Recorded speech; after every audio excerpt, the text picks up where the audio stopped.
En este, en este cursillo pues vamos a tratar de abordar como antecedentes a estas complejidades de la política agraria en Colombia, pero particularmente en el Tolima, que es un asunto que vamos a tratar de hacerlo sustancial o central en estos cursillos, pues quiero hablarles un poco sobre mm, el proceso de globalización en el cual se encuentra implicado el país en los últimos años, ¿no?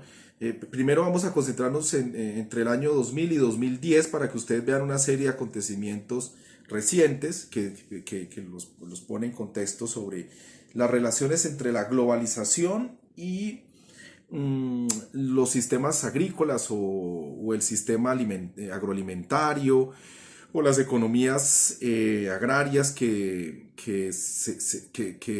de manera más o menos espontánea, a veces y otras veces no, muy controladas, se van presentando en el territorio nacional. Bueno, entre el 2000 y el 2010, ¿no? Una de las cosas más importantes que hay que considerar es que globalización es capitalismo globalizado, o sea, es un capitalismo que se ha mundializado. ¿Qué quiere decir esto en términos muy simples? Que una decisión que se tome en Londres, en Tokio, en París o en Nueva York, ese tipo de decisiones que se tomen respecto, por ejemplo, a las ventas futuras de petróleo, de café, etcétera, etcétera. Cualquier decisión que se tome en un lugar muy lejano de Colombia puede afectar los precios, por ejemplo, internos de compra de café o los precios de exportación de petróleo o en general la economía de una nación puede resultar seriamente afectada por decisiones que se están tomando muy lejos de sus territorios. ¿Por qué? ¿Por qué sucede eso? Porque la economía está tan globalizada, está tan interconectada mediante una serie de redes de agentes económicos que efectivamente es muy difícil sustraerse de esas influencias, ¿no? De manera muy simple, pues podemos decir lo siguiente, que el precio de venta de una carga de café de un campesino de Rovira o del Líbano está directamente relacionado con decisiones que se toman en la bolsa de Nueva York, por ejemplo. Porque allí pueden presentarse, bueno, se presentan tasaciones del precio que se vuelven referencia mundial para la compra y la venta, ¿no?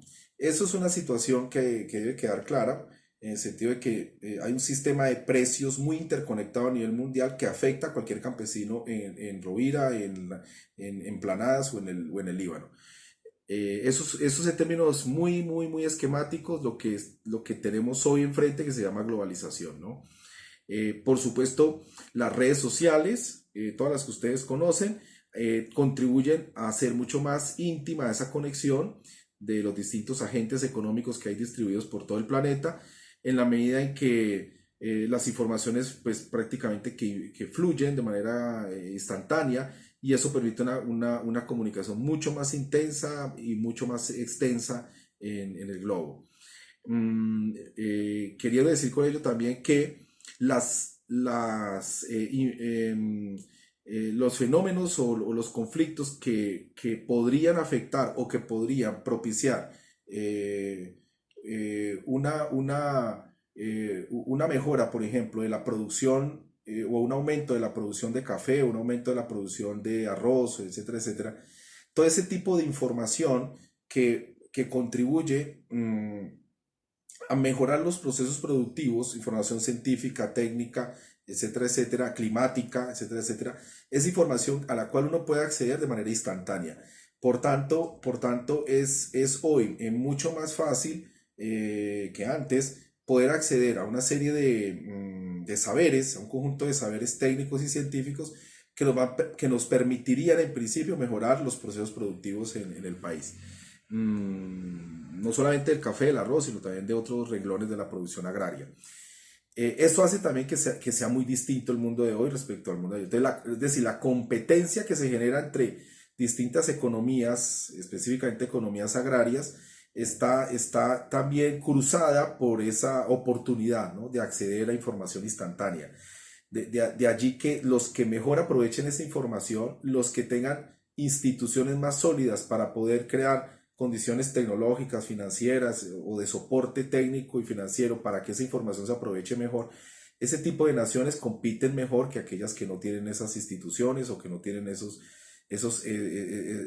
plataformas de apoyo para aprovechar la información científico-técnica que se está produciendo a diario sobre ingeniería genética o sobre biotecnología o sobre sistemas de producción o de laboreo más eficientes en el campo, bueno, y en la agroindustria, por supuesto, ¿no?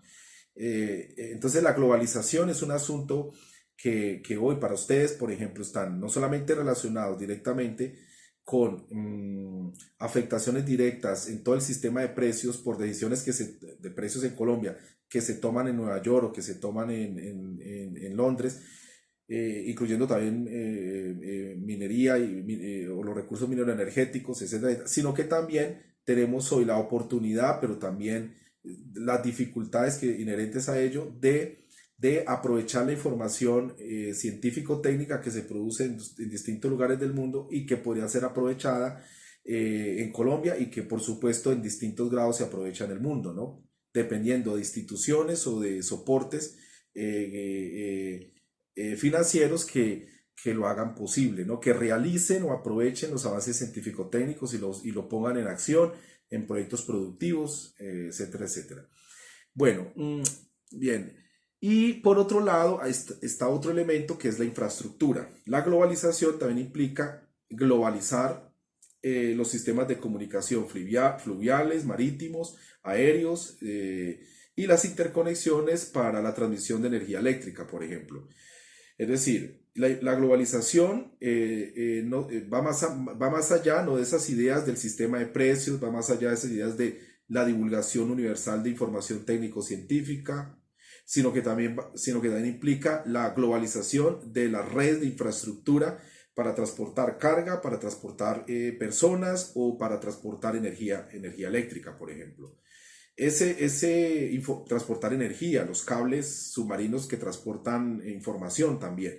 Es decir, globalizar, porque la información también depende de infraestructura terrestre, como los cables de fibra óptica, etcétera, que tienen expresiones directas en el suelo, ¿no? Van por debajo del mar o van por distintos lugares físicos percibibles en el espacio territorial. No solamente va por vías de ondas, etcétera, etcétera, ¿no? Electromagnéticas, ¿no? Me refiero. La información tiene distintos canales, bueno. Entonces la globalización también implica infraestructura y la interconexión mediante esta infraestructura a distintos puntos del mundo, bueno. Entonces ahora sí, volviendo a Colombia y a Ibagué, ¿qué tipo de afectaciones se generaron o de intervenciones se generaron a través de estos proyectos de globalización, ¿no?, que se vienen impulsando desde hace varios años? Por ejemplo, en infraestructura especialmente, que es un tema que aquí a nosotros nos interesa bastante, ¿no? Uno de ellos es el Plan Puebla-Panamá. Es un asunto que es importante que ustedes sepan, ya vamos a ver un poquito. Y otra fue el IRSA, o la Iniciativa de Integración Regional Suramericana. Esos fueron dos grandes programas de integración subcontinental. Unos tuvieron mejores efectos que otros, o dentro de ellos hubo programas que lograron mejores resultados y otros fueron abandonados. En el fondo de lo que se trata es de integrar en temas de infraestructura y transmisión de energía eléctrica y otras cosas a distintos países de Centroamérica y de Suramérica. Bueno, esto es un fenómeno, un síntoma típico de la globalización que les voy a ya detallar. Bueno, por ejemplo, en el plano, de los acuerdos de libre comercio también, que se pone en marcha el famoso ALCA, Acuerdo de Libre Comercio de las Américas, que se pone en marcha en 1998 y que fue en realidad promovido, incentivado y casi que impuesto por distintas vías comerciales por los Estados Unidos. y que sirvió como uno de los elementos de escape, de salida a la recesión, recuerden, económica de 1997-1998, solo yo creo que ustedes los han visto, la famosa gran recesión o crisis asiática, creo que también se le llamó, 97-98. Una manera de salir de las crisis de estos países es promover este tipo de acuerdos de libre comercio, que implica, pues en general, aumentar las tasas de ganancia de los capitales de estos países que están en crisis o que están en recesión, y para aumentar la tasa de ganancia de sus capitales, pues se les abren las fronteras para que esos capitales ingresen a estas naciones y literalmente destruyan con la industria nacional que se ha construido, o que destruyan con la poca autonomía de desarrollo industrial que ha tenido, que ha logrado desarrollar. Eso es más o menos a grandes rasgos lo que pasa con esos acuerdos de libre comercio, firmados así en esos términos como lo hemos hecho con los Estados Unidos. Bien, dentro del ALCA se desarrollaron dos programas que ya les mencioné y que tuvieron efectos, por ejemplo, directos sobre el Tolima y Ibagué. Ya les repito, el Plan Puebla-Panamá y la Iniciativa de Integración Regional Suramericana. Bueno, como les anticipé, estos programas no se han ejecutado de manera sistemática y en todos los frentes, sino que han tenido pues varios problemas o varios ritmos de ejecución, y apenas han podido materializar algunas cosas. Sin embargo, afecta poderosamente la agenda de gobierno de todos los países que están implicados. Es decir, hay muchas intervenciones de infraestructura que ustedes van a ver que dependen directamente de este gran acuerdo de libre comercio de las Américas. Bueno, el Plan Puebla se pone en marcha en el 2001. Actualmente está completamente paralizado por problemas de relaciones políticas con los países de Centroamérica.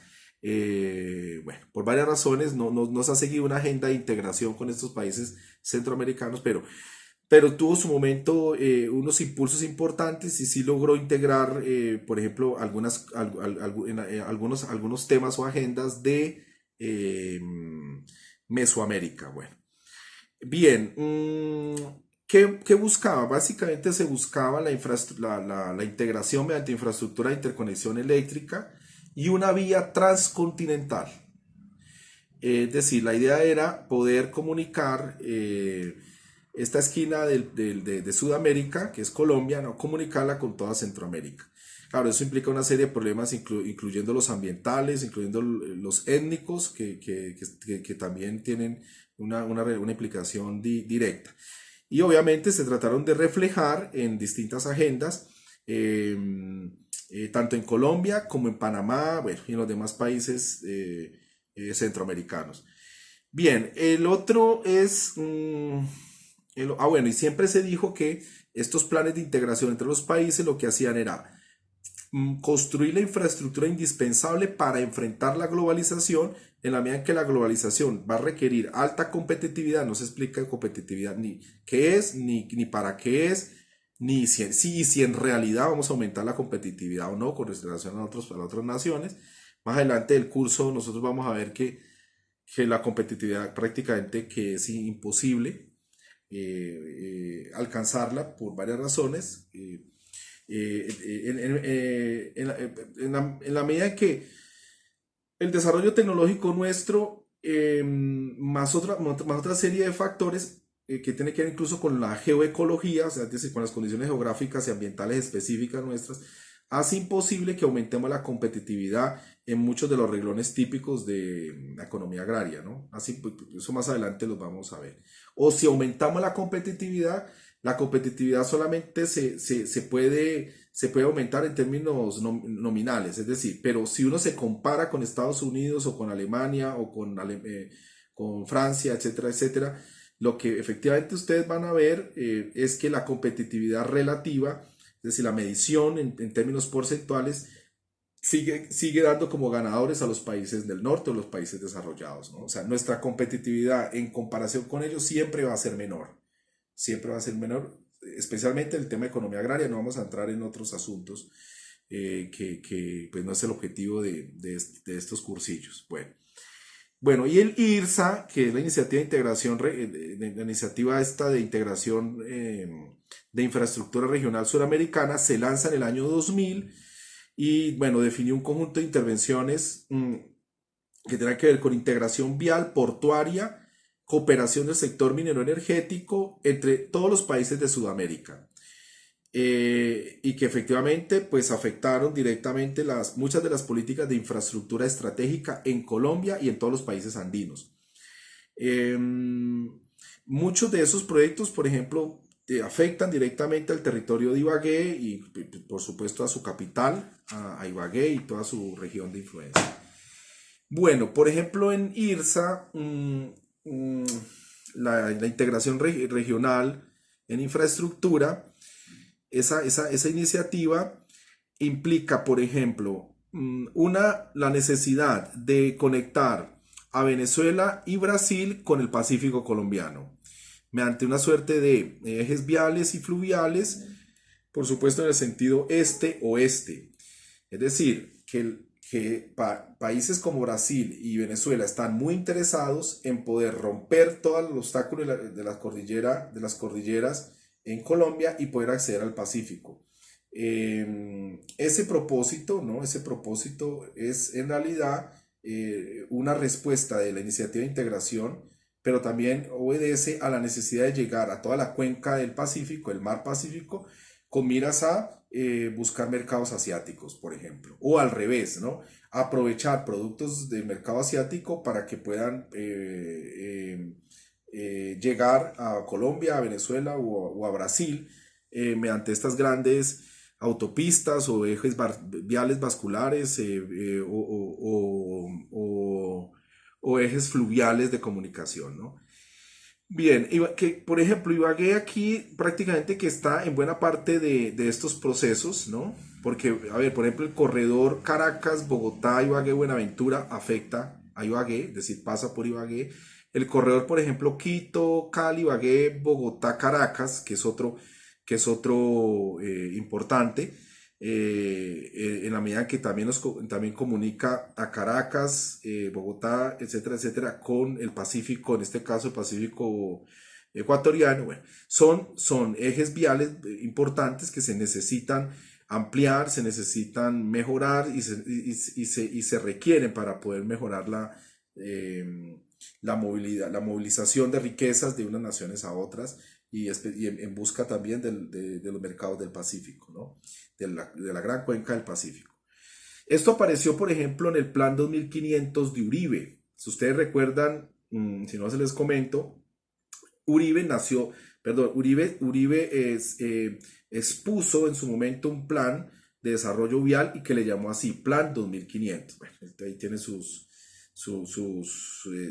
justificaciones, pero estaba perfectamente conectado con IRSA, con esta iniciativa de integración regional, y estaba perfectamente conectado con los principios del Acuerdo de Libre Comercio ALCA, ¿no? Plan 2500 de Uribe. Bien, respecto al Plan Puebla, también se buscaba integración energética, vial y portuaria con Centroamérica. Esto pues supuestamente incrementaría, como ya les dije, la competitividad del país entre las naciones articuladas, ¿no? Especialmente Colombia y Centroamérica. Y estas decisiones también se vieron expresadas en el Plan 2500 de Uribe, el Plan Vial, el Plan de Desarrollo Vial de Uribe 2500. De nuevo, pues Ibagué aparece como en el centro de estas preocupaciones porque es un lugar privilegiado, por ejemplo, en la vía panamericana, es de nuevo un lugar privilegiado en las relaciones de comunicación entre Caracas, Bogotá y el Pacífico, o entre Caracas, Bogotá y Centroamérica, etcétera, etcétera. Bueno, son ejes viales importantes que requieren conectar grandes capitales o grandes centralidades urbanas para poder movilizar esta riqueza y poder conectarse con Centroamérica. Bien, en términos estrictos, esto cómo se expresó en el territorio, ¿no? En términos concretos. ¿Qué vimos nosotros? Vimos, por ejemplo, la construcción de dobles calzadas por tramos, ¿no? A partir del 2002, ya ustedes lo pueden ver claramente, con el fin de abreviar los tiempos de viaje, mejorar la seguridad del transportador o del transporte, etcétera, etcétera. ¿En qué tramo? Ustedes ya lo pueden ver entre Ibagué y Melgar, pueden ver el acueducto, perdón, los viaductos que se construyeron, el de Gualanday, por ejemplo, todos los que se han construido desde Ibagué hasta Armenia. También una zona franca que ustedes pueden ver a la salida de Ibagué, que tiene pues los respectivos beneficios tributarios, exenciones, excepciones y todo ese tipo de gabelas que se les da a los empresarios que quisieran aprovechar las zonas francas. Eh, Bien, las rectificaciones viales que se hicieron, todo eso está absolutamente conectado con este plan de integración de infraestructura para conectar el país, ese país de Oriente con el país del Occidente, ¿no? Pasando por el centro. Eso ha sido una necesidad que está muy reflejada aquí de manera directa, entonces, en todas estas intervenciones viales, ¿no? Bien, eh, el túnel, por ejemplo, de Cajamarca es también una obra que se impulsa con el fin de integrar ese país de Occidente, de Oriente, perdón, con el país de Occidente, o sea, Colombia, está absolutamente desconectada de manera tal que los ejes transversales prácticamente que ni funcionan, entonces Venezuela y Brasil no pueden acceder por carreteras eficientes, solventes, rápidas, etcétera, etcétera, en la medida que nosotros no tenemos ejes transversales que rompan todas las cordilleras y lleguen al Pacífico. Entonces, siempre ha sido la preocupación y una de esas obras, como el túnel de la línea, que hace muchos años se viene proyectando, precisamente encuadra perfectamente en esta idea, ¿no? En esta integración de infraestructura. Bueno. Bien, otro asunto es el extractivismo minero energético, que también yo debo mencionarles y que hace parte de este contexto del cursillo, ¿no? Que les estoy presentando. Eh, mm, lo que tenemos es que en los últimos años Colombia, pero especialmente desde finales de Pastrana y principios de Uribe, lo que nosotros vemos es un aumento muy agresivo de la inversión extranjera directa. Es decir, orientado a la explotación de recursos mineros y energéticos. O sea, hay grandes capitales o grandes corporaciones internacionales que están muy interesadas a partir de ese momento, de finales del periodo de Pastrana y principios de Uribe, en invertir en Colombia, en aumentar las explotaciones de las minas que ya tenían, abrir otros frentes de minas, por supuesto exigir nuevas licencias, etcétera, etcétera, ¿no? Y eso es un asunto que se ve, ahorita vamos a ver las estadísticas, que poco a poco se ve reflejado. Desde los primeros meses del gobierno de Uribe, 2012 en adelante, van a empezar ustedes a ver ese fenómeno de manera importante. Bien, bueno, esta política, ¿no? de estimular la inversión extranjera directa para el tema minero energético también aparece inscrito en ese marco del ALCA, del Acuerdo de Libre Comercio de las Américas. Hace parte de un programa central del ALCA que luego se fue desarrollando y se fue diversificando en distintas agendas o en distintos acuerdos de libre comercio, etcétera, etcétera, pero en el fondo es más o menos lo mismo que aparece planteado en 1998, ¿no? Con el ALCA. Que recordemos es el momento clave de superar la crisis, de superar la recesión del 98 que se produjo pues prácticamente a nivel mundial. Bien, entonces en líneas generales está muy conectada con los acuerdos de libre comercio. Bien, por ejemplo, los precios del oro a principios del 2000 se ven efectivamente que tienen un aumento sostenido. Lo mismo que los precios del petróleo, sobre todo entre el 2000 y el 2012. Ustedes van a apreciar que el oro y el petróleo empiezan a aumentar de manera ostensible, importante sus precios, ¿no? Recuerden que el oro en 2012 ya estaba pasando los $1000, $1200, si no estoy mal, la onza. Entonces, la onza Troy, creo, es decir, después de que estaba en $400, etcétera, etcétera, esa misma onza Troy, eso significa que hubo un repunte enorme, ¿no? Del precio del oro, del precio del petróleo, etcétera, etcétera. Bueno, y sobre otros commodities, o sea, bienes básicos, ¿no? Bienes primarios en general, lo que nosotros llamamos, o sea, que básicamente es minería, recursos naturales como maderas, petróleo, gas, bienes primarios, ¿no? Bien, eso es en términos generales lo que vimos. eh, y que bueno, y por supuesto este aumento inusitado del precio del oro y del petróleo también fue una respuesta a la recesión mundial de 2008 que vimos ahorita, ¿no? Entre otros factores. Mm. Porque recuerden que en estas recesiones usualmente se demanda mucho oro para protegerse o se demanda petróleo también para poder asegurar las inversiones en la medida que pues el oro siempre es refugio seguro, lo mismo que el oro, mientras no sucedan pandemias, ¿no? En las cuales la gente deja de demandar oro, perdón, petróleo. Pero en términos normales, las economías tienden a refugiarse en estas recesiones en el oro o a comprar bienes muy estratégicos que la gente siempre consume, como el petróleo. Caso excepcional que tenemos, el de la pandemia hoy, ¿no? Que nadie contaba con eso, ¿no? Y que obviamente afecta ostensiblemente el precio del petróleo porque nadie lo demanda, ¿no? Bien, hoy mismo. Pero bueno, eso es el panorama de los años 2000 que ustedes deben tener más o menos dibujado para que entiendan por qué montaron esos precios.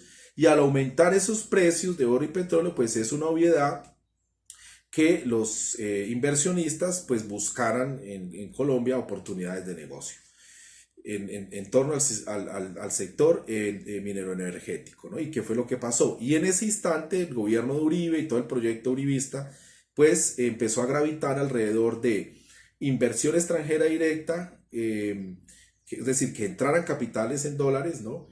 Y que generaran cierto nivel de empleo y que eso a su vez les reportara vía rentas, ¿no? Al Estado, le reportara algunos recursos. Bueno, recuerden que en general buena parte de nuestro presupuesto nacional, o sea, el presupuesto público con el cual se financian todas las inversiones sociales, de seguridad, en infraestructura, bueno, etcétera, etcétera, se financian con presupuesto de ingresos petroleros, ¿no?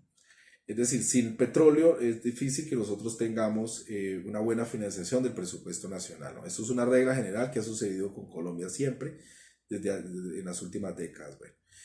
Bien, ¿qué vimos? Desde que el momento mismo, ahora, no solamente fue Uribe que llamó a los extranjeros, sino que desde finales de los años 90, en virtud del aumento progresivo del precio del petróleo, en respuesta a la recesión y del oro, pues empezaron muchos lobistas, o sea, personas que pertenecen a gremios y que influyen en los agentes estatales, empezaron a presionar, empezaron a hacer pues un lobby muy intenso, ¿no? En todos estos gobiernos latinoamericanos con el fin de, sobre todo, debilitar las políticas y regulaciones ambientales, laborales y tributarias. Es decir, el lobby consiste en bajar los estándares de cumplimiento ambiental, de salud ocupacional, los estándares de seguridad en el trabajo, los estándares por ejemplo, de seguridad social del trabajador, los estándares tributarios por vía de exenciones, etcétera, etcétera, de exenciones, o sea, que les descuenten impuestos o que no les cobren impuestos.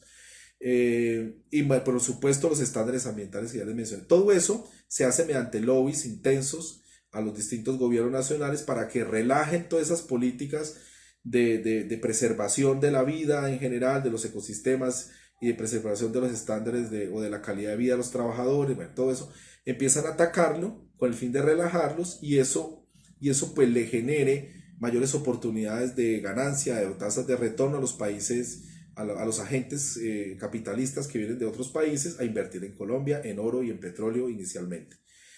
Bien, por ejemplo, Colombia y Perú en ese proceso fue uno de los países que más relajó sus regulaciones para el ingreso de estos capitales en busca de estos nuevos dorados, o sea, de estas nuevas riquezas, ¿no?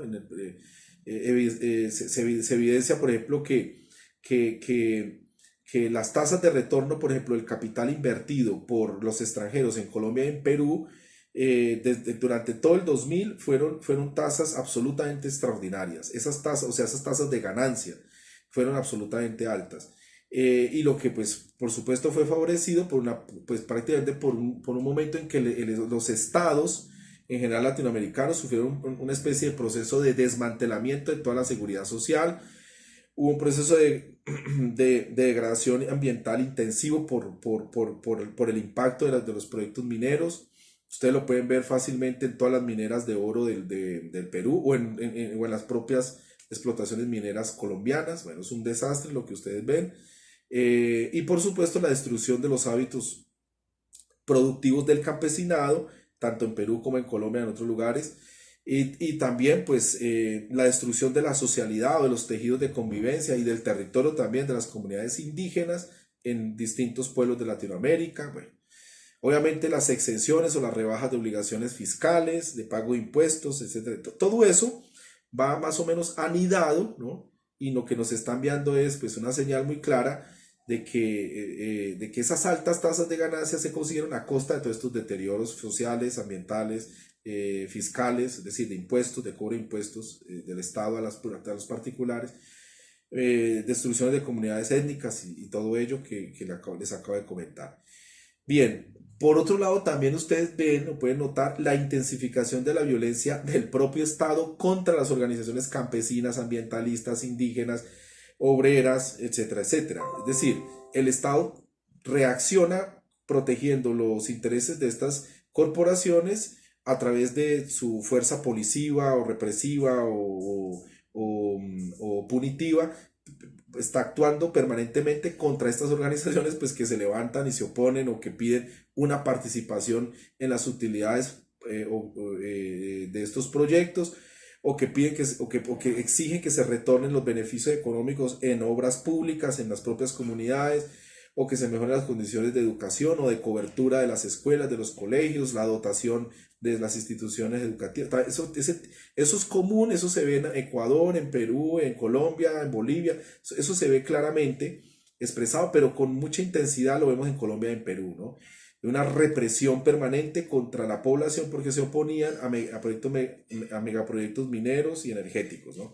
En los años 90, 2000 y prácticamente hasta el 2012, hay 22 años de una intensa destrucción de las organizaciones sindicales, obreras, campesinas, indígenas, ¿no? Hay una matanza, ¿no? Sistemática contra estas, que ahorita regresó, ¿no? Como ustedes ya lo notaron, que ahorita ya regresó en 2018, prácticamente ya empezó otra vez a repuntar, porque tuvimos una tregua entre 2012 y 2018, la intensidad de los conflictos, al menos en Colombia. En Perú eso ya se fue relajando, se ha vuelto un poco más estable, pero en Colombia regresan de nuevo las violencias, etcétera, etcétera, regresan de nuevo los megaproyectos.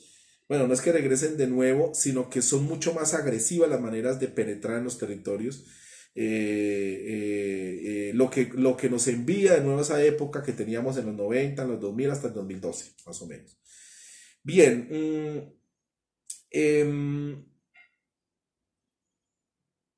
experiencias exitosas en esta resistencia social que hubo, porque las hubo también, no solamente se impuso y doblegaron las organizaciones sociales, ambientalistas y demás. Por ejemplo, Argentina tuvo algunas experiencias exitosas exigiendo a estas corporaciones o a estos agentes capitalistas que estaban detrás de estos megaproyectos, exigieron cambios o modificaciones a la licencia. Recuerden la mina de Esquel, por ejemplo, en Argentina, que finalmente una mina de explotación de oro que finalmente no tuvo lugar, ¿no? Pero prácticamente estuvo a punto de desarrollarse e iba a generar una gran destrucción ambiental. En Ecuador también tuvo reacciones, movilizaciones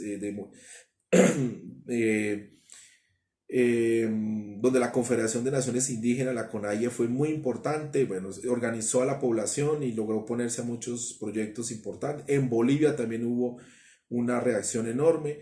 Y aquí no hay que olvidar que todos los gobiernos alternativos que ustedes conocen hoy o que se fueron acabando, como el de Lula, como el de Evo, como el de el de Rafael Correa, etcétera. Son organizaciones que van emergiendo, que se van generando en el fragor de estas resistencias contra todos estos agentes capitalistas que ingresaron a estas naciones a recuperarse de la recesión del 98, ¿no? En los años 90 y en los años 2000. Allí se va produciendo, se van poniendo las condiciones, se van cuajando las condiciones para que empiecen a surgir gobiernos alternativos que fueron promovidos en parte, ¿no?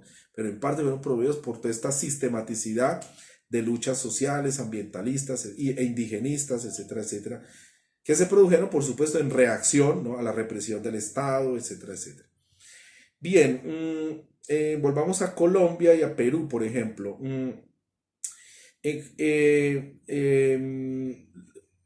eh, Colombia y Perú, por ejemplo, tenían serios problemas de financiación de los presupuestos públicos porque a posteriori, a partir del 2013, se empezaron a caer los precios, ¿no? Es decir, eso generó un serio inconveniente a partir de 2013 e incluso hasta hoy, ¿no? Podemos poner esa línea de tiempo 2013 hasta 2020. Eso empezó a generar serios problemas de financiación de estos presupuestos.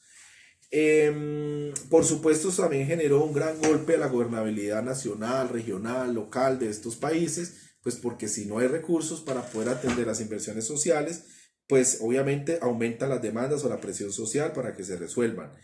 Eso generó problemas de seguridad ciudadana, eso generó problemas de abastecimiento alimentario, bueno, en general en algunas zonas se incrementó el costo de la vida, bueno, etcétera, etcétera, que incluso también se incrementó por el efecto de los proyectos mineros y energéticos que se desarrollaron en los territorios, ¿no? En Perú y en Colombia, por ejemplo.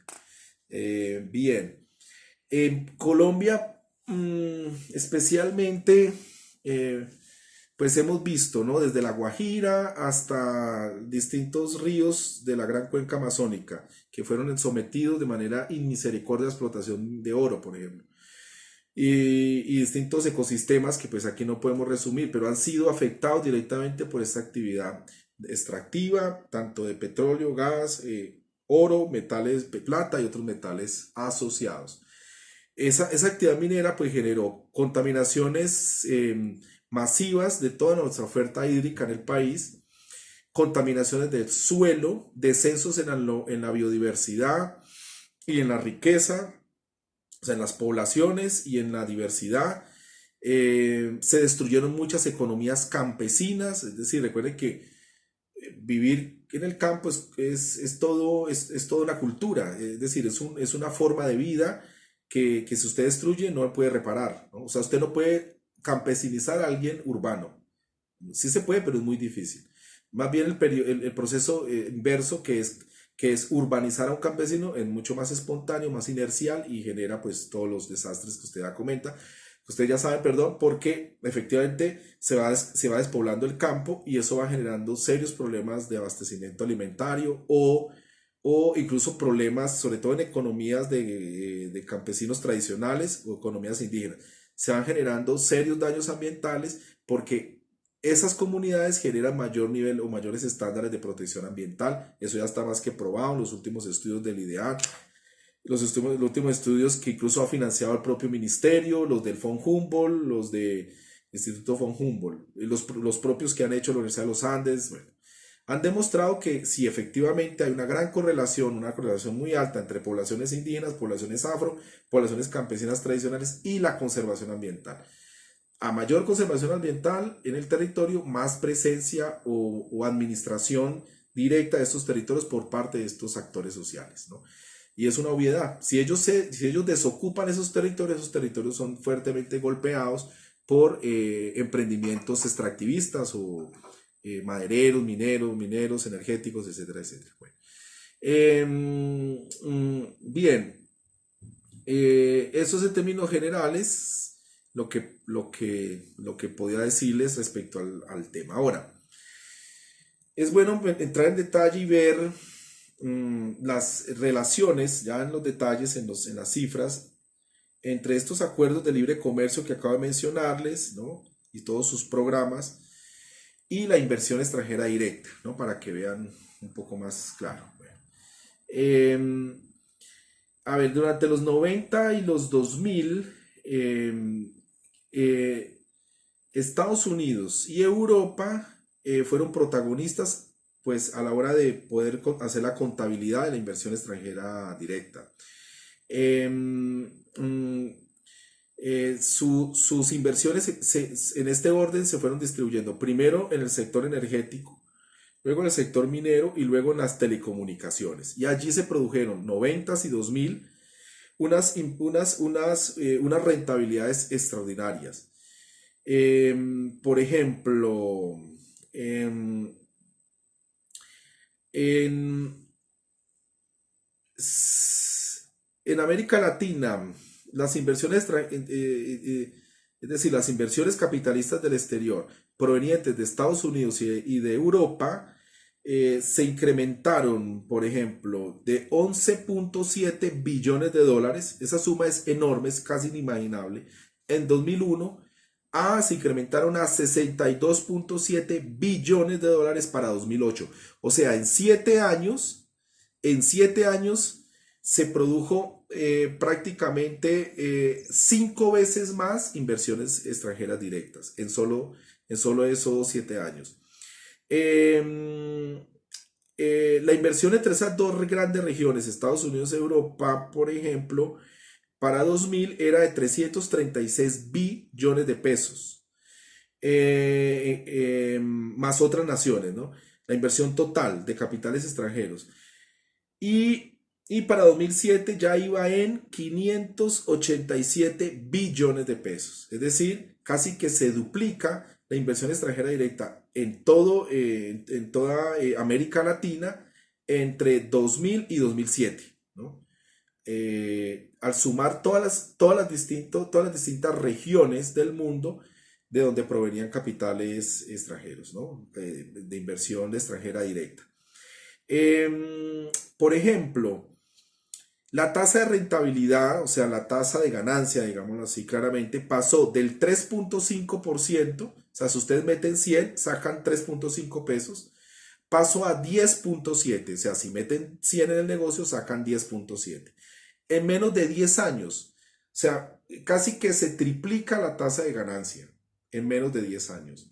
Y claro, y eso también coincide, es decir, esos 2000, ¿no? Recuerden donde estuvo Uribe, donde estuvo varios gobiernos neoliberales muy duros en distintos lugares de América Latina, bueno, etcétera, etcétera. Eso coincide con un proceso de muchas reformas legislativas que privatizaron servicios del Estado o empresas del Estado, que bueno, unas eran muy mediocres, muy ineficientes, pero en lugar de mejorarlas, lo que hicieron fue destruirlas, etcétera. Y otras, pues, que estaban haciendo las cosas bien, fueron destruidas del todo. Precarización del trabajo, regulaciones ambientales mediocres, bueno, lo que ya les dije. Pero precisamente eso coincide en ese periodo. Por ejemplo, en Colombia en el concierto suramericano, para 2008 es el tercer país con mayor peso de participaciones en esa inversión extranjera directa, ¿no? Medida sobre el PIB, ¿no? Producto Interno Bruto. En la sesión de preguntas podemos ir aclarando conceptos al respecto para que ustedes tengan una mejor comprensión. Es decir, Chile, Bolivia y Colombia eran las tres naciones que tenían una gran participación de inversión extranjera directa sobre su propia producción interna bruta, ¿no? O sea, es decir, dentro de sus economías pesaba mucho la inversión extranjera directa. Bien, y obviamente em, em, Chile, Perú y Colombia eran los países que mejores beneficios o mayores beneficios netos, después de descuentos y todo eso, se le generaban a los inversionistas extranjeros, ¿no? Em, em, es decir, entre Chile, Perú y Colombia, por ejemplo, se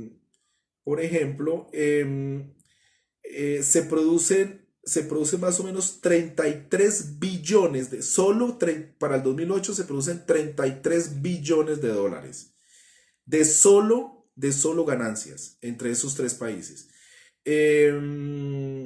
Y si ustedes cogen, por ejemplo, Bolivia, Ecuador y Venezuela, para ese mismo año, 2008, solo la ganancia de ellos entre esos tres países sumaron 1.4 billones de pesos. Entonces, para que ustedes vean que en 2008 Chile, Perú y Colombia le hicieron un festín a los agentes capitalistas externos, ¿no? Y Bolivia, Ecuador y Venezuela en realidad solamente les garantizaron unas ganancias de 1.4 billones de pesos. Bueno, eso es a grandes rasgos para que 2008, para que ustedes vean la diferencia de gestión de estas naciones que políticamente tenían agendas distintas. Ustedes podrán recordar que en este momento, para ese momento ya Bolivia, Ecuador y Venezuela estaban materializando unas agendas más sociales, incluso con reformas constitucionales muy fuertes. Bolivia y Ecuador las tuvieron, Venezuela también, es decir, otras dinámicas de gobierno, ¿no? Las otras, Colombia, Chile y Perú, eran más agendas más neoliberales, más privatizadoras, que consagran el valor casi sagrado de la propiedad privada, que no consienten la distribución de la riqueza, que no quieren compartir el botín de los grandes, de los altos ingresos con nadie, etcétera, etcétera. Bueno, del sector de los altos ingresos de la sociedad. Bueno,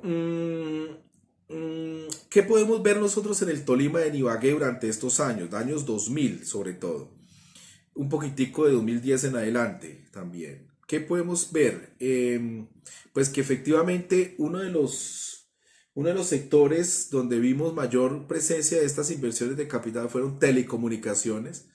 Recuerden que hubo una especie de invasión de redes de celular, de redes de televisión por cable, de redes de internet, etcétera, etcétera. En el sector energético se construyeron algunas hidroeléctricas muy pequeñas, sí, pero se construyeron y se abrieron distintos frentes mineros, pequeños, pero también se hicieron.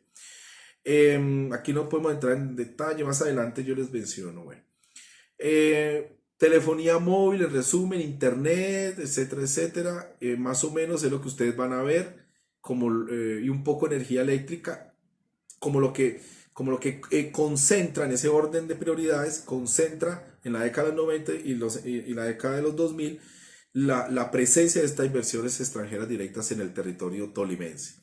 Mm, y con una situación que no ha podido despegar bien para estos inversionistas, con algunas excepciones, y fue la adquisición y materialización de las licencias de explotación de los títulos mineros en varios lugares del Tolima, para explotación de metales preciosos sobre todo. Por ejemplo, la mina La Colosa de Cajamarca finalmente no pudo cristalizarse, esa licencia de explotación minera. Ya ustedes saben más o menos que hubo una consulta popular y que finalmente pues el 99% votó que no, que eso no se podía aceptar. Y esa fue uno de los reversazos más importantes que tuvieron para los años 2000 estas inversiones extranjeras directas en materia de minería en el Tolima. Otras sí se presentaron. Ustedes pueden ver que además, que a propósito son inversiones muy pobres, pero de alta rentabilidad, ¿no? Eso es clave decirlo. En Goliat SA, en el sur del Tolima, que se dedica a la explotación de oro aluvial en los orillares del río Saldaña. Eso hace una explotación masiva. Las inversiones en infraestructura son mínimas. En el norte del Tolima, en las minerías de oro, en el Líbano, por ejemplo, cerca de Convenio, el Porvenir, el Oasis, hacen una muy pobre inversión en explotación y sacan alta rentabilidad, y hay presencia de capital, no solo nacional, antioqueño, sino también al parecer canadiense. No ha sido fácil confirmar cuál es la participación de los canadienses en esa minera, pero lo que sí es cierto es que las inversiones son muy, muy pequeñas, pero las ganancias son muy altas, ¿no? Bien, y obviamente el caso excepcional, emblemático de la lucha ambientalista, que fue Cajamarca, donde no pudo prosperar el proyecto minero.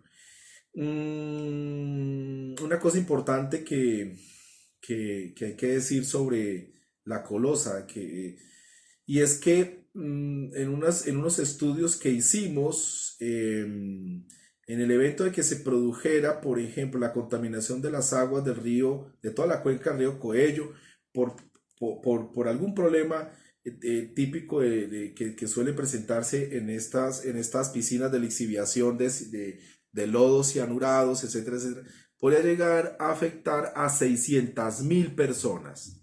Esa es una de las cifras más dramáticas que debía comentarles a ustedes sobre este asunto, porque se trataba de un proyecto muy, muy riesgoso, de una complejidad enorme, difícil de difícil manejo. Recuerden incluso que el Machín, el volcán El Machín, que es uno de los volcanes más explosivos del mundo, está al lado de la Colosa, por ejemplo. Tiene una actividad sísmica importante, etcétera.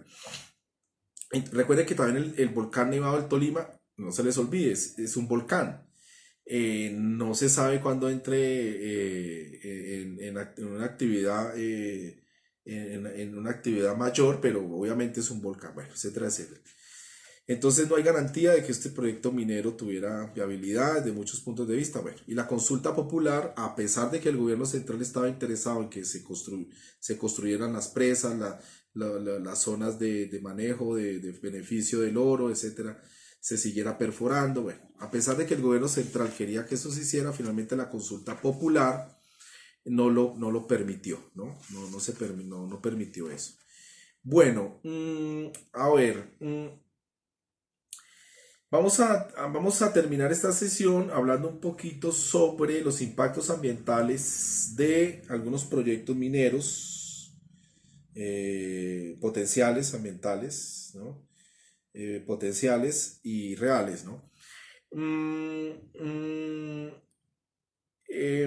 si, a ver, si esta famosa cadena minera se dejara, se permitiera, ¿no? Desarrollar, no solamente estamos hablando, esto se me olvidó mencionarlo, es muy importante, y es que creo que más del 40% del territorio tolimense se encuentra bajo títulos mineros, es decir, hay concesiones mineras para varios metales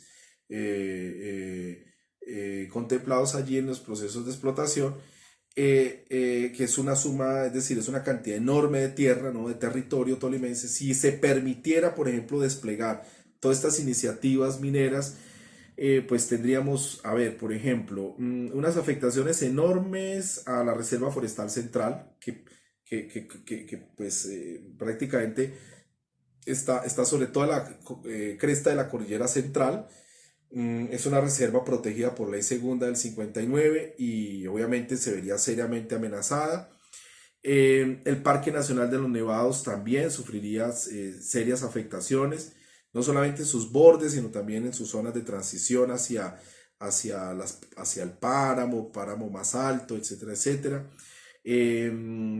También se presentarían serios daños al ciclo del agua. Recuerden que bueno, el agua pasa por sus distintas fases, y etcétera, estados, y es como una especie de círculo, ¿no? Que se va retroalimentando. El stock de agua es más o menos el mismo, ¿no? En la región, ¿no? Con el tiempo puede tener cambios, ¿no? Pero al final es el mismo volumen de agua que está en una especie de ciclaje. Bueno, ese ciclo entre zonas bajas y zonas altas se trastorna, ¿no? Y finalmente se distribuye el patrón de lluvias de otra manera, o la distribución del agua de escorrentía cambia de patrones, entonces eso puede afectar las fincas, los riegos, afecta las precipitaciones, que a su vez afectan los cultivos que dependen no del riego, sino dependen de las lluvias. Bueno. Bien, también se afectaría la biodiversidad, en biodiversidad donde hay, pues, hay valores ambientales, es decir, hay fauna y hay flora que tiene distintos niveles de vulnerabilidad, etcétera, etcétera. Bueno, eh,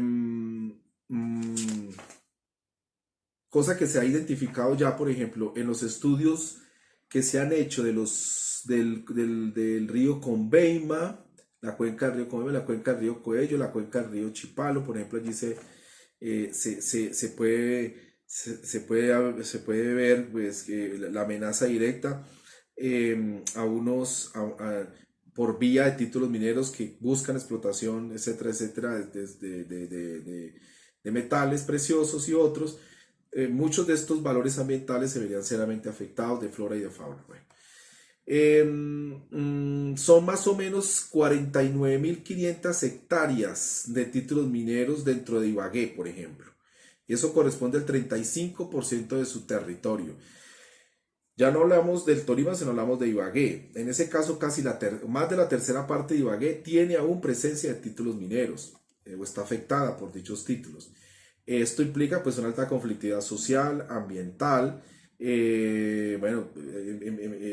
lo que se le suma el hecho de que ya Ibagué superó el 500.000 de habitantes, que tiene un fenómeno muy persistente de décadas de desempleo, un alto desempleo, tiene problemas de seguridad, barrios precarios o informales, bueno, que van creciendo, ¿no? Y permanentemente por los bordes de la ciudad, en zonas de alto riesgo, etcétera, etcétera, etcétera. Tiene problemas de abastecimiento de agua potable, hay muchos acueductos que no se han integrado a una red de agua potable, ¿no? Y no lo quieren hacer, bueno. Hay problemas de caudal, de calidad del agua. Recuerden esa gran inseguridad que hay de abastecimiento con el río Conveima. Eh, mm, bueno, em, es decir, también hay asuntos asociados con la salud, bueno, con los perfiles epidemiológicos que ustedes ya más o menos conocen, el dengue, etcétera, etcétera. Es decir, donde es vital el manejo del agua, donde es vital la buena disposición de los residuos industriales, los residuos residenciales del agua, de las aguas agrícolas, todo eso es vital el manejo del agua para poder atacar enfermedades, ¿no? Para poder prevenir o manejar a los transmisores de cualquier enfermedad, ¿no? De cualquier parásito, bacteria o virus. Bien, eso es en términos generales lo que podemos decirles em, mm, en la década sobre el tema de Ibagué. Ahora, en términos numéricos son 114 títulos que se expidieron en los años 90 y en los años 2000. Y 43 de esos títulos estaban dedicados a la explotación de oro. Ojo, casi la mitad, 43. Y otros metales asociados. Como les mencioné, los, el 84% del área total concesionada para minería en Ibagué está destinada a oro, ¿no? Tiene propósitos de explotación de oro y metales asociados. Es decir, ahí se ve claramente pues, que hay una prioridad, ¿no? en los inversionistas extranjeros de explotación de oro. Siempre la ha habido. Incluso ustedes lo ven desde la primera colonia, ¿no? Bueno, incluso desde la conquista, en el primer asentamiento se ve la presencia del oro en Ibagué y en el Tolima. Bueno, aquí no podemos entrar en esos detalles, pero si quieren en la sesión les puedo pasar material, la sesión de preguntas y respuestas. En el caso de AngloGold Ashanti, por ejemplo, y Continental Gold, que son empresas pues, que se encargan de la explotación minera del oro y su comercialización y demás, etcétera. Y son grandes, muy importantes en el mundo, controlan el 70% de la extensión total concesionada. O sea, 34.613 hectáreas estaban directamente concentradas en manos de AngloGold Ashanti y Continental Gold en Ibagué. Bueno, estos monopolios obviamente de áreas concesionadas son por supuesto pues fruto de esta inversión extranjera directa, la presión de los lobistas sobre los gobiernos, la flexibilización laboral, bueno, porque solamente estos agentes capitalistas son capaces de llevar a cabo mediante sus planes eh,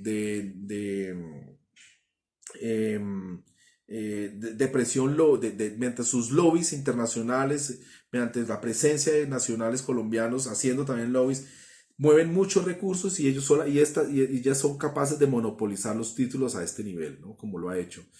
Como se presentó en la época de Uribe y también se presentó como continúa en la época de Santos. Bueno, eh, mm, Los métodos de explotación que estas mineras siempre han sugerido son métodos de explotación a cielo abierto, porque pues literalmente son muy burdos o son muy económicos, ¿no? Solo requieren mover tierra y procesar la tierra, ¿no? O procesar la roca y ya. Pues implica pues los lodos cianurados que ya les comenté, implica también la aparición por contacto con las aguas precipitadas de aguas ácidas, ¿no? Metales pesados, bueno. Enorme movimiento de tierra, el uso indiscriminado o irracional del agua, la utilización de explosivos a niveles nunca antes vistos en Colombia incluso. Si todo esto se dejara hacer, bueno, estas serían las consecuencias. Eh, mm, Bien, la cuenca del río Conveima, por ejemplo, como ustedes saben, es un sitio de mucho valor, de un alto valor paisajístico. Mm, Se usa, ¿no? Para infraestructura turística también. Hay una infraestructura turística en expansión, lenta, pero se está presentando. Eh, mm, También, pues, a ver decir, también tenemos problemas de riesgos en la parte baja, de donde incluso hay antecedentes de avalanchas, de inundaciones en distintos caseríos de la cuenca del Conveima. Por ejemplo, el caserío de Villarrestrepo se ha visto afectado en varias oportunidades por avalanchas de lodo o coladas de lodo. Bueno, es decir, todo ese tipo de cosas lo que implican, lo que están diciendo es que esa cuenca requiere un manejo muy sistemático, sólido, integrado de suelo, agua, actividad humana, etcétera, etcétera, cobertura vegetal, para poder, bueno, asentamientos humanos, administración y reubicación buena gestión y reubicación de asentamientos humanos, para evitar este tipo de riesgos o de tragedias, ¿no? A futuro.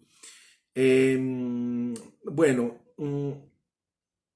incluso el POT, Plan de Ordenamiento Territorial de Ibagué, que es un instrumento de planeación del territorio que, bueno, en la mayoría de los casos en realidad es retórico, y el PONCA, que es un Plan de Ordenación y Manejo de Cuencas, o sea, su instrumento de planeación de cuencas hidrográficas, que en este caso es del río Coello, que se implementó en el 2006. Buena parte de ello es retórico, o sea, no se implementan los hechos, bueno, pero ellos sí que establecieron una zonificación de conservación o protección en distintos lugares de estas cuencas, ¿no? Del Conveima, por ejemplo, y donde efectivamente se excluye toda la actividad minera, ¿no? Intensiva, ¿no?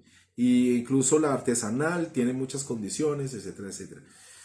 Bien, em, eh, en general, les insisto, estos instrumentos como el POT o el PONCA, Plan de Ordenamiento Territorial, Plan de Ordenamiento y Manejo de Cuencas Hidrográficas, son en realidad instrumentos cosméticos, ¿no? Que no logran afectar directamente la o condicionar directamente las agendas de gobierno. El departamento del Tolima casi que siempre ha tenido gobiernos que consienten o están de acuerdo con este tipo de minería, nunca en realidad se han opuesto a ella. El caso de la Colosa es bien curiosa porque buena parte de los partidos, sino, es decir, exceptuando algunos partidos alternativos, todos estaban alineados con los proyectos de explotación minera como la Colosa, los defendieron hasta el final y solo cuando vieron los resultados de las consultas en Piedras y en Cajamarca, algunos partidos de derechas o de extrema derecha se fueron alineando con las consultas mineras y fueron respaldando, pero de manera muy tímida, el resultado de las consultas. Es decir, solamente la presión popular al final es quien obliga a alinear a estos partidos que casi siempre, partidos de derecha, la mayoría, casi siempre se alinean con las agendas de estos agentes capitalistas que traen inversión extranjera directa, ¿no? Bien, para terminar, bueno, las exportaciones de carbón, petróleo, derivados, ferroníquil, oro en Colombia, que ha sido uno de los rubros más importantes del sector minero energético en Colombia, ¿no? En nuestro caso, esas exportaciones se presentaron en un clima de flexibilización laboral durante el año 2000 y 2010, los años, o sea, la década del 2000 y la década del 2010, en un clima de flexibilización laboral, en una situación de reducción ostensible de los estándares ambientales, de los estándares o de los niveles de impuestos o de los tipos de rentas o tributarios. Eh, bueno, y durante este periodo, es decir, durante estos últimos años, 2000 y 2010, efectivamente se ve que las exportaciones se incrementaron de manera extraordinaria, ¿no? Lo que explica, por ejemplo, el hecho de que las empresas más rentables del periodo Pastrana-Uribe hayan sido precisamente, las más rentables hayan sido las del sector minero, petrolero y gasífero. En Santos todavía no se han consolidado los datos, ¿no? Pero más o menos para la tendencia va a ser, o tiende a ser, la tendencia es, perdón, que el sector minero energético es el que mejores utilidades reportó, ¿no? Eh, Bien, esto es a grandes rasgos un contexto, ¿no? Un contexto para este cursillo que ustedes necesitaban, de cómo opera la globalización, muy esquemático, por supuesto, de cómo se reflejan los acuerdos comerciales, especialmente desde el ALCA 1998, sus distintos programas de infraestructura y conectividad, etcétera, etcétera. En Colombia, en el Tolima y en Ibagué, cómo se refleja directamente sobre su infraestructura, sobre sus pequeñas economías y cómo esto también estuvo directamente impactado por el relajamiento de los estándares ambientales, laborales, bueno, tributarios en general, porque se hizo así para poder aumentar en las rentas o las tasas de ganancia a la inversión extranjera directa, lo que generó estos grandes beneficios que ya acabo de exponerles y que por supuesto pues le generaron extraordinarias riquezas a estos agentes capitalistas de Europa y de Norteamérica especialmente, ¿no? Y donde el tema del oro fue central y que si efectivamente se hubiera dejado, bueno, al menos en lo que tiene que ver con la colosa, se hubiera dejado implementar dicho megaproyecto minero, pues habría destruido prácticamente que buena parte de los ecosistemas estratégicos de la zona central del Tolima o de la región central del Tolima y habrían afectado, además en eventos de accidentes ambientales, habrían generado afectaciones de casi 600.000 personas y por supuesto habría dejado totalmente inhabilitado por lo menos más de 15.000 hectáreas de riego de uso coello, entre otros impactos. Yo los invito, bueno, finalmente a que estudien o trabajen el capítulo correspondiente a globalización y minería en Ibagué, de mi libro Ibagué Región, para que pues tengan una idea más precisa de todo lo que acabamos de exponer. Bueno, entramos ahora a una sesión de preguntas y respuestas u observaciones.